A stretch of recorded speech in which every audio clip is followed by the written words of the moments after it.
Operation সিন্দুরের পরে আমরা শুনছিলাম যে পাকিস্তানের মিসাইল দেখতে যেমন আসলে তেমনটা কাজে নয়, দেখতে অনেকটা বড় হতে পারে কিন্তু সেটা ফাটে না, এমন একটা মিমও ছড়িয়ে পড়লো। আবার এই তুরস্ক, যে তুরস্ক কিনা বিশ্বাসঘাতক তুরস্ক, কখন কার দিকে যায় বলা যায় না, তাদের সঙ্গে হাত মিলিয়ে কিনা ভারতের সঙ্গে ভাবে ক্ষতি করার চেষ্টা করছে। তারা কি ভুলে গেছে ভারতের হাতে কি ক্ষমতা আছে? বা K4 মিসাইলের কথাটা কি ভুলে গেল?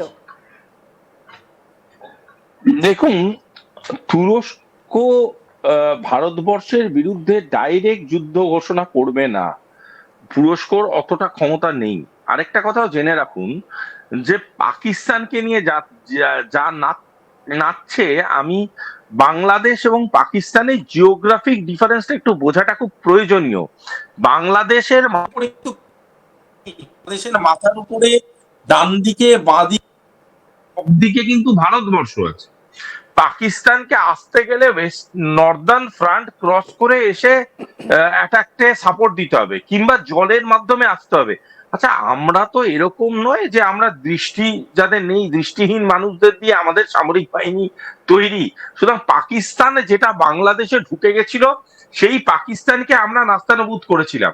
তাও অনেক শেষে খবর পেয়ে কিছুদিনের ঝামেলা, তারপরে পাকিস্তান লাইনে চলে এসেছিল, সবাই মিলে হাত জোড় করে পায়ে পড়ে গেছিল। পয়েন্টটা হচ্ছে, এবারে যদি আমরা সেই অঙ্কটাকে একটু ভালো করে ভাবি, এবারে কিন্তু পাকিস্তানকে সামরিকভাবে মুভ করে বাংলাদেশে ঢুকতে হবে। তো সেই সামরিকভাবে মুভ করে যখন বাংলাদেশে ঢুকবে, তখন কি আপনার মনে হয় যে ভারতবর্ষের বাহিনী কি চুপচাপ বসে থাকবে? আর দ্বিতীয় কথায়, নিউক্লিয়ার অ্যাটাকের কথা পাকিস্তান কথায় কথায় বলে। দাদা, নিউক্লিয়ার অ্যাটাক শীতকালের জয়নগরের মোয়া নয় যে টাক করে তুললেন আর খেয়ে নিলেন। নিউক্লিয়ার অ্যাটাকে অনেক রকমের জিনিসপত্র একসাথে জুড়তে লাগে, যেটা আমি ওপেন চ্যানেলে বলবো না। সুতরাং সেই কাজকর্ম করবেন কি করে? আপনাদের যেই যেই ভাড়া করা নিউক্লিয়ার বেস গুলো ছিল, সেইগুলোকে তো ওম শান্তি করে দিয়েছে ভারতবর্ষ। এইবার আপনি কিভাবে কি মুভ করবেন একটা করে দেখান না। আমি আপনাকে বলছি, আপনি আমায় ক্ষতিগ্রস্ত করে 140 কোটি দেশের, আমি ধরেই নিলাম একটা নিউক্লিয়ার অ্যাটাক করে 10,000, 15,000, খুব জোর 1 লক্ষ লোক মারবেন। এবং আপনি যদি এই ঘটনাটা ঘটান, আপনাকে ইতিহাস জিওগ্রাফির পাতা থেকে নিশ্চিহ্ন করে দেবে ভারতবর্ষ আগামী 30 মিনিটের মধ্যে। এই খবরটা, আমি কথাটা আপনাকে হলফ করে বলে দিচ্ছি। কারণ এই তর্কাতর্কিতে না গিয়ে টেবিলে বসে ভারত বাংলাদেশ সলভ হয়ে যাবে। সেখানে কোনো রকম কারণই নেই, কোনো রকম কোনো দরকারই নেই। আমি আপনাকে বলছি, বাংলাদেশে আগামী 2-2.5 মাসের মধ্যে একটা নির্বাচিত সরকার আসবে, যে ভারতবর্ষের যে সরকারের প্রধানমন্ত্রী ভারতবর্ষে আগামী এপ্রিল-মে মাসের মধ্যে আসবে। এসে ভারতবর্ষের প্রধানমন্ত্রীর সাথে দারুণ ফটোশুট করবে এবং আপনারাও কিছু ইন্টারভিউ সুযোগ পাবেন। এটাই একটা ধারণা করা যাচ্ছে আগামীতে বাংলাদেশের যিনি প্রধানমন্ত্রী হবেন ইলেকশনের পরে, তার সঙ্গেও ভারতের একটা ভালো সম্পর্ক গড়ে উঠবে। বর্তমানে তো এই লড়াইটা আবার যদি আওয়ামী লীগ ব্যাক করে, তাহলে সেই আগের লড়াই আওয়ামী লীগ বনাম বিএনপি, এই লড়াইটাই কিন্তু হয়ে দাঁড়াচ্ছে। Welcome fight, welcome fight. সে তো বাংলাতেও হয়, বাংলাতেও হচ্ছে না টিএমসি ভার্সেস বিজেপি? গোটা গোটা ভারতবর্ষ জুড়ে হচ্ছে না বিজেপি ভার্সেস কংগ্রেস? হচ্ছে না? হোক না, সেটা তো রাজনৈতিক লড়াই। তরজা হবে, একে অপরের পলিটিক্যাল এজেন্ডা নিয়ে কোয়েশ্চেন তুলবে, একে অপরের সাথে পলিটিক্যালি ঝামেলা করবে। সেটা তো স্বাভাবিক একটা রাজনৈতিক পরিস্থিতিতে যা হয়, গোটা পৃথিবী জুড়ে হয়। ডেমোক্রেট ভার্সেস রিপাবলিকান হচ্ছে না? ডিবেট হবে না? নিশ্চয়ই হবে। হাসিনা বলবে ইনার এইগুলো ভুল, তারেক বলবে হাসিনার এইগুলো ভুল। সেগুলো অ্যাকসেপ্ট করা যায়, কিন্তু একে অপরের ভুল চিহ্নিত করার জন্য একে অপরের বাড়িতে আগুন ধরিয়ে দিচ্ছে, একে অপরের কর্মীকে মেরে দিচ্ছে, জাতির নামে মাইনরিটি খুন হচ্ছে, এইগুলো তো মেনে নেওয়া যায় না। তো অবশ্যই। ছায়ানট কি কোন রাজনীতির সাথে যুক্ত? ছায়ানটে আগুন লাগিয়ে দেওয়া হলো। ওই হারমোনিয়ামটা কোন রাজনীতির সাথে যুক্ত, যে হারমোনিয়ামটাকে ভেঙে ফেলা হলো? ওই ওই সংবাদপত্রগুলো কোন রাজনৈতিক দলের পার্টি অফিস ছিল, যে সংবাদপত্রগুলো আগুন লাগিয়ে দেওয়া হলো?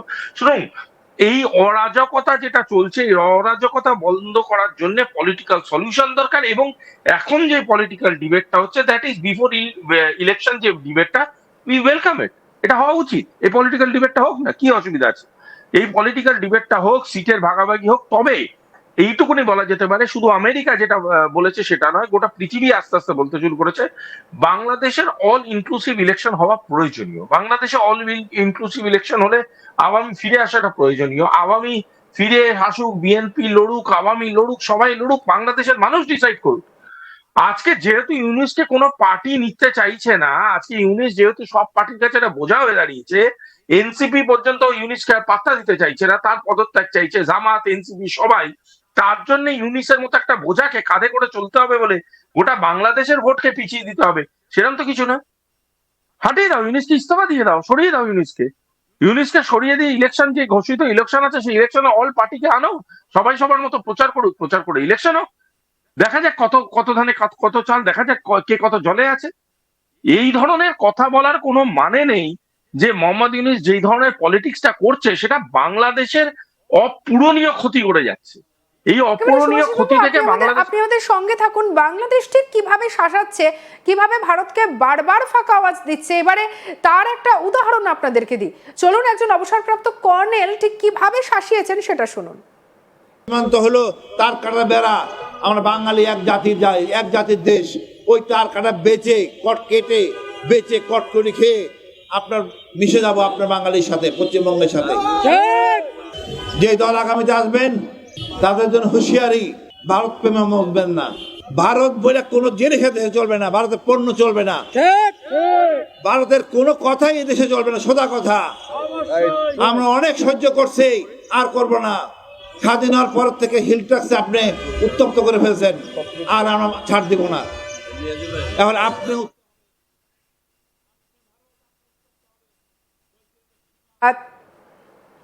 সুভাষিস বাবু, এই যে বক্তব্যটা আমরা শুনলাম, যে সেখানে বলা হচ্ছে যে একেবারে তার কাটা পেরিয়ে যাবে, কটকটি বানিয়ে দেব, নানা রকমের হুঙ্কার, আবার বাংলাদেশ নাকি পশ্চিম বাংলার সঙ্গে মিশে যাবে। এর থেকে হাস্যকর আর কিছু হতে পারে? মানেটা কি? বাংলাদেশ পশ্চিমবঙ্গের সাথে মিশে যাবে, মমতা ব্যানার্জি প্রধানমন্ত্রী হবে? মানে আমি বুঝতে পারছি না, মানে এই কথাগুলোর মানেটা কি? এই কথাগুলোর তো ওদেরই এগেনস্টে যাবে এই ব্যাপারটা। অবভিয়াসলি বাংলাদেশ পশ্চিমবাংলার সাথে মিশে গেলে এটা তো একটা রাষ্ট্রীয় ব্যাপার, তো সেটাকে কিভাবে ডিল করবে আমাদের দেশের প্রধানমন্ত্রী সেটা বুঝবে। এটা তো মানে আমি সত্যি কথা বলছি, আজকে বলতে গেলে আমার হাসি পেয়ে যাচ্ছে। একটা কার্নেল, তার তো পেনশন টেনশন পায়, হয়তো সেই পেনশনটা আটকে উনি রাজনীতি করছেন, ওয়েলকাম। অনেক অনেক অন্যান্য সবাই তো একটা সিভিল সোসাইটি থেকেই আসছেন, তাদেরও তো একটা রাইটস আছে পলিটিক্স করার, করছেন। উনার যা মনে হয়েছে উনি বলেছেন, মানে আমার তো খুব খারাপ লাগছে একটাই জিনিস ভেবে, যে উনি যদি হার্টের প্রবলেম হন বা পেটের প্রবলেম হয়, আবার তো সেই পিএলএস নার্সিং হোমে আসতে হবে, আবার সেই ব্যাঙ্গালোর চেন্নাইতেই আসতে হবে চিকিৎসা করতে, আবার সেই লাইনে দাঁড়িয়ে ভিসা করাতে হবে। সুতরাং ওনার শরীরের সুস্থতা কামনা করি। দ্বিতীয় জিনিস হচ্ছে আর্মি এবং আর্মি যারা কারেন্ট সার্ভিং অফিসার, তারা তো এরকম ধরনের কথা কেউ বলছে বলে শুনিনি। আমি তো ওয়াকারুজ্জামানের গলায় একবারও শুনলাম না এই ধরনের কথা। আমি তো ওয়াকারুজ্জামানের মুখে একবারও শুনলাম না ভারতকে অ্যাটাক করতে হবে, ভারত বিরোধী কথাবার্তা। উল্টে তো বলছে ভারতের সাথে সুসম্পর্ক রাখাটাই নৈতিকভাবে আমাদের উচিত। সুতরাং তাহলে এই কথাগুলো বলার মানেটা কি? তাহলে এই কথাগুলো করার মানেটা কি?